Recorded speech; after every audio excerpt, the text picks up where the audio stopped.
अधीनस्थ जे 5 जिल्हे येतात त्या जिल्ह्याच्या सद्य परिस्थितीमध्ये काय काय महसुली स्थिती आहे याबद्दलचा मी आढावा घेतला आणि या विभागामध्ये ज्या ठिकाणी सरकारकडनं काही निर्णय घेण्याची गरज आहे ते निर्णय घेण्याकरता चर्चा झाली।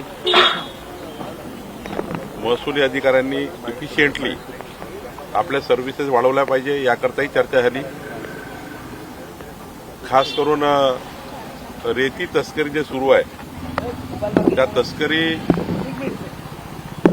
थांबवण्याकरता काय उपाययोजना केल्या पाहिजे याकरताही चर्चा झाली। मोठ्या प्रमाणावर या ठिकाणी काही प्रकरणे प्रलंबित आहे, त्या प्रलंबित प्रकरणाचा निपटारा लवकरात लवकर व्हावा ही चर्चा झाली।